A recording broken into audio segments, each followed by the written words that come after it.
สวัสดีค่ะยินดีต้อนรับเข้าสู่ Tiny Try Travel ค่ะ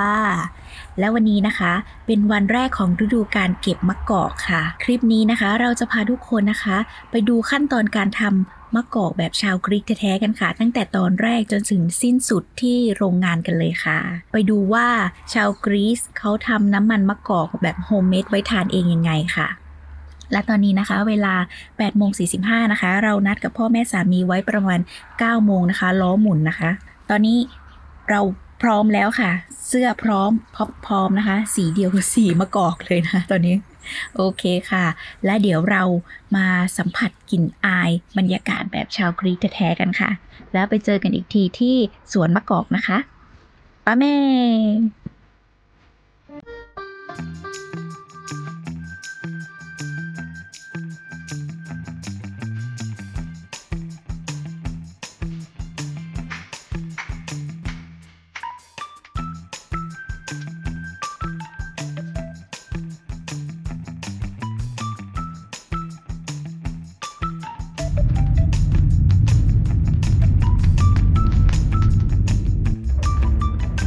ตอนนี้นะคะเราอยู่กันข้างหลังกระบะนะคะและที่เห็นข้างล่างนี้นะคะก็คือมะกอกนะคะโซนนี้เขาจะปลูกต้นมะกอกไว้กันเยอะมากนะคะแต่ละสวนเวลาปลูกเขาก็จะได้น้ำจากธรรมชาตินะคะน้ำฝนอย่างเดียวเลยนะคะ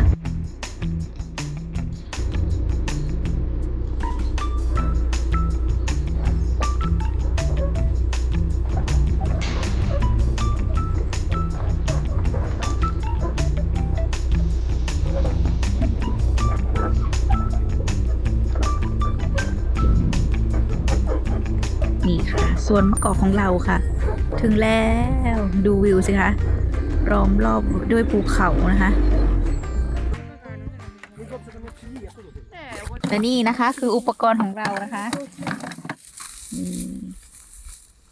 เอาไว้เก็บมะกอกนะคะโอเคไปค่ะ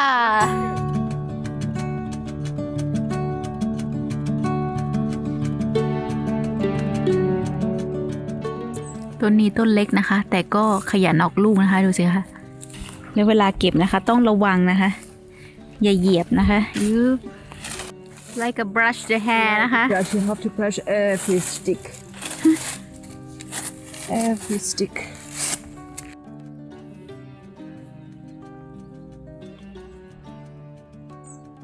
Put it in the bag. We'll do this now. Oh, Massimo.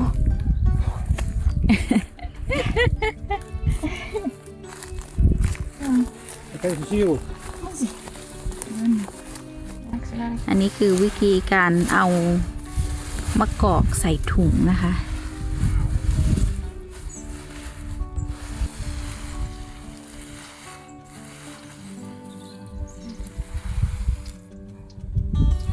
First tree, one tree. One tree. This. Nothing. Not so much. Not much. But it's okay. 1 ต้นนะคะ 1 ถุง ต้น 2 ก็เสร็จเรียบร้อยแล้วนะคะ ตอนนี้เรากำลังย้ายมาต้นที่ 3 นะคะ Hey, Theodore, you want ต้นนี้นะคะ พันธุ์เหมือนเมื่อกี้เลยค่ะ ต้นนี้เก็บง่ายนะคะ เพราะว่าลูกค่อนข้างใหญ่นะคะ แล้วก็ดูสุขภาพดีด้วยนะคะ ไม่มีแมลงนะคะ โอเค เราจะเริ่มเก็บต้นที่ 3 กันแล้วค่ะ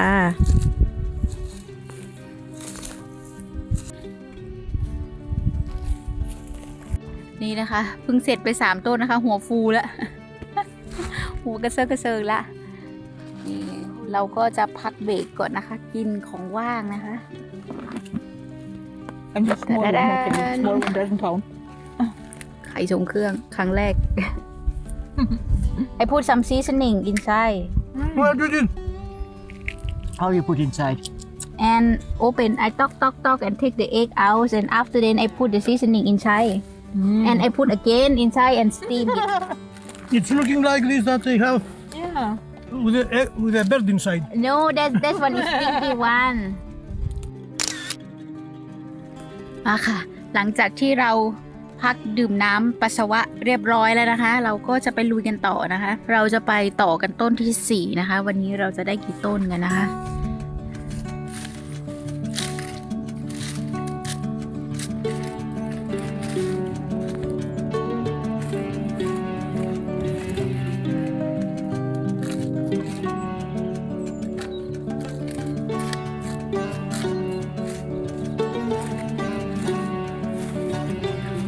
Pia. Mira. ฮัลโหลค่ะ Hello, Ka. ลูกค่ะ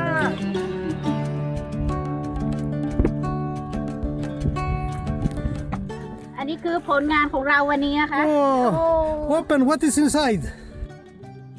Oh, nice. โอ้ Oh. ได้หลายกระสอบแล้วนะคะ ตอนนี้บ่าย3นะคะ เราพอแค่นี้ก่อนนะคะ พรุ่งนี้มาใหม่นะคะ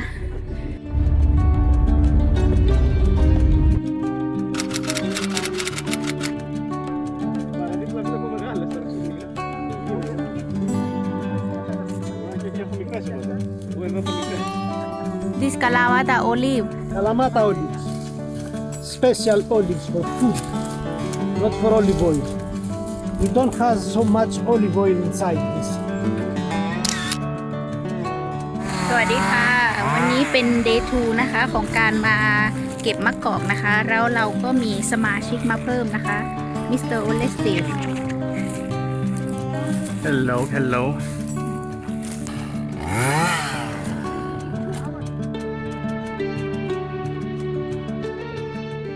โอ้กว่าจะได้แต่ละเม็ดนะคะ ดูสิคะ แล้วมันเล็กมากทำงานยาก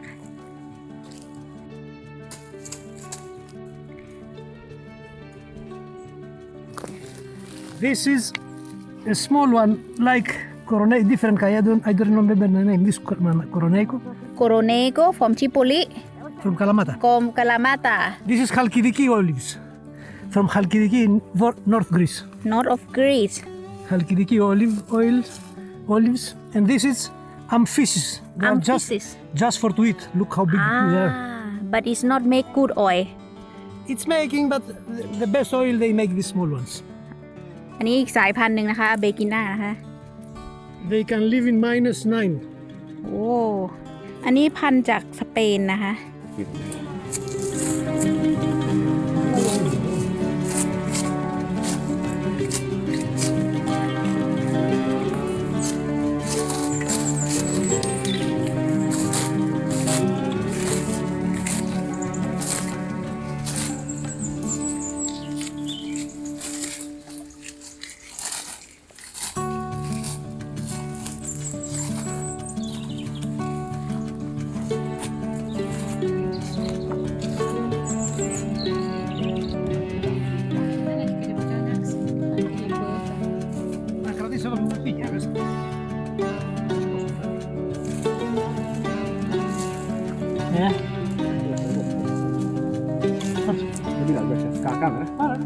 และนี่นะคะ อยู่ข้างบนนี่เห็นวิวภูเขานะคะ So, สวยๆเลย วันนี้ท้องฟ้าดูอึมครึมนิดนึงนะคะ แต่ก็ดีนะคะ ไม่มีแดดทำงานได้สบาย I can't see something else. ๆกะล่า Kala, taking ones on the top. work นะ upstairs will sitting you will standing The rooftop bar. There's swimming pool too. yes I can see night view from here too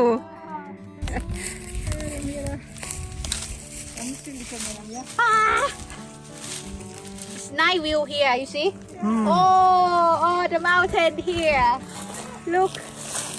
Look, she's not afraid. Stand like this. Like this is nice, Tripona. From here, it's high. Yeah.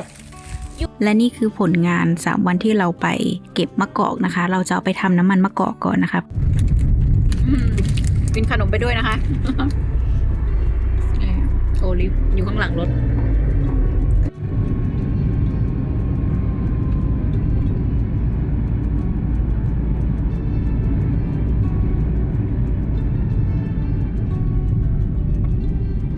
wood. They make like this. The stones they make the meal. like a brain it นะ Yeah. I see in Turkey they make like that It's an old style. This Yes. before years. และเราก็มาถึงแล้วนะคะที่โรงงานทำน้ำมันมะกอกนะคะนี่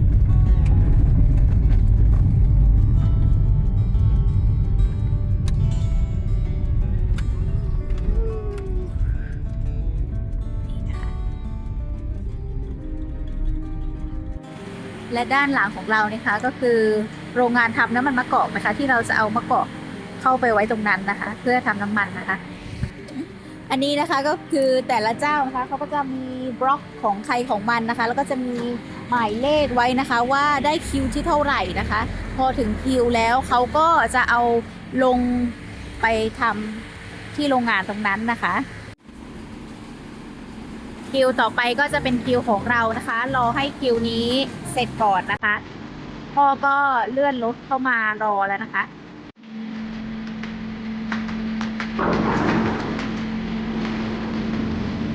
ออกแล้วก็ค่อยเดินถึงเข้าไปนะคะก็นะคะ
หลังจากที่เรารอทำน้ำมันมะกอกนะคะเราก็มาเดินเซอร์เวย์นะคะ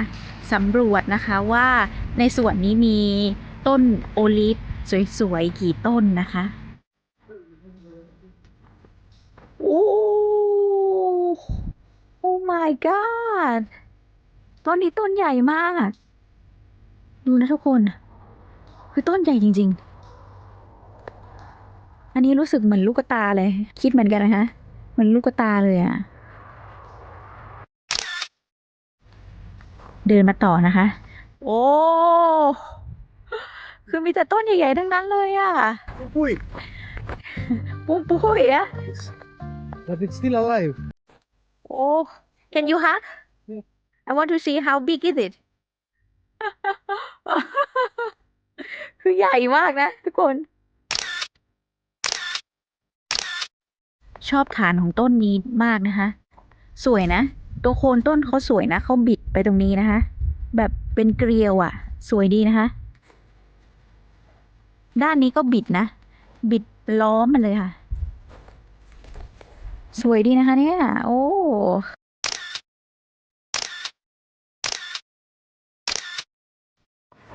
โมจะถ่ายรูปอีกแล้วนะคะพ่อสามีหายตัวนี้เดินตามหาพ่อสามีก่อนไปหายไปไหนดูสิคะมันสวยจริงๆทุกคนต้นมะกอกอะและนี่นะคะก็คือรถขนใบมะกอกรุ่นแรกนะคะ Mercedes-Benz ด้วยนะคะยังหรูค่ะ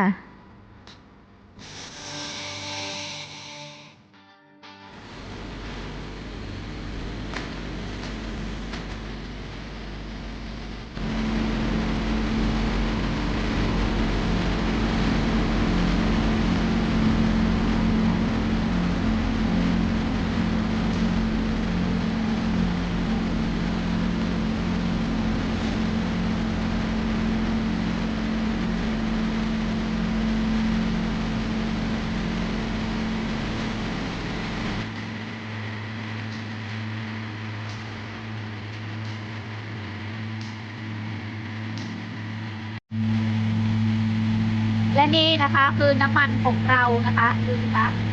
สีสวยมาก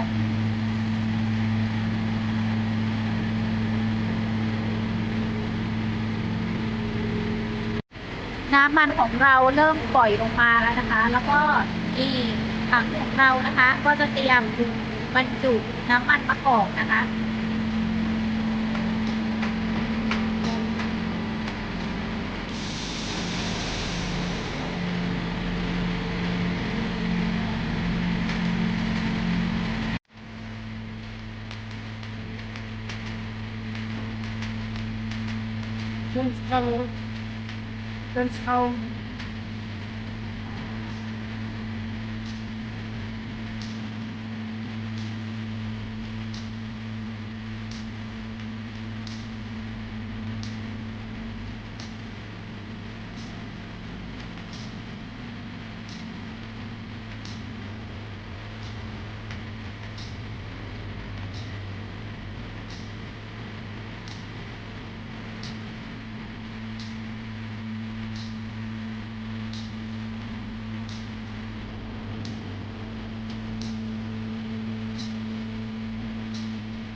You want to know?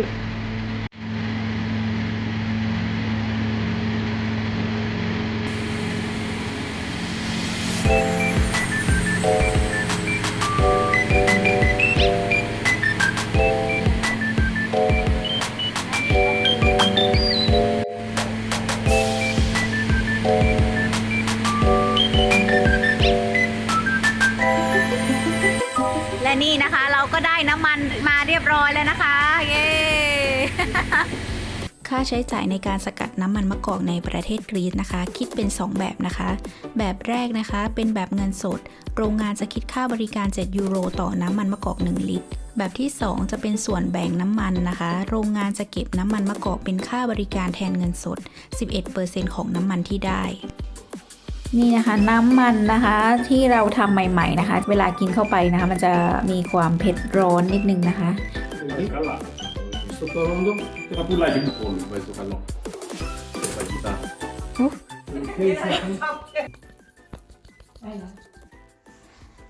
และวันนี้ Tiny Thai Travel ต้องขอตัวลาไปก่อนนะคะ ถ้าเพื่อนๆชอบฝากกดไลค์ กดแชร์ กด Subscribe ให้หน่อยนะคะ แล้วพบกันใหม่ในคลิปหน้า สวัสดีค่ะ